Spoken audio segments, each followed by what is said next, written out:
Siguro kung merong hindi naiintindihang salita si Bongbong Marcos ay dalawang salita. Una, organic. Hindi niya naiintindihan yung organic. Pangalawa, sober. Bangag eh. Yan ang 2 words na kailangan niya maintindihan. Isipin mo, pati mo si Aquino, wala na. Saan tayo papatungo nito, pambihira? Oh. Pati rally kasabwat nila, ha? CPP, NPA. Alam mo nawala, ito, derechahan, ito, nababalitaan namin. Alam nyo, nawala si Joma Sison? Sino ang leader ng CPP, NPA? Sige, ilagay nyo dyan sa comment section.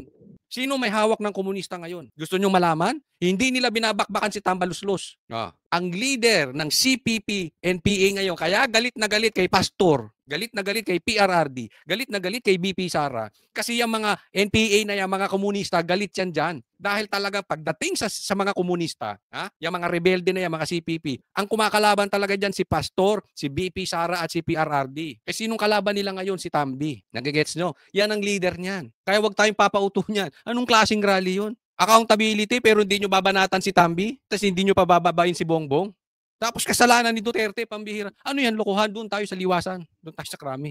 Pero mag-iingat lang tayo. Okay? Posibleng hindi matuloy itong martial law na ito kung sa tingin nila hindi sila delikado. Pero sa 21, buong Pilipinas ang rally. Meron pa sa ibang bansa, nandoon pa si BP Sara, naghahanda na. Pag magdedelikado sila, I choose to believe, totoo itong sinasabi ni Pulong, magkaka-martial law. Ingat lang po. Just be ready. Okay? Ingat lang po.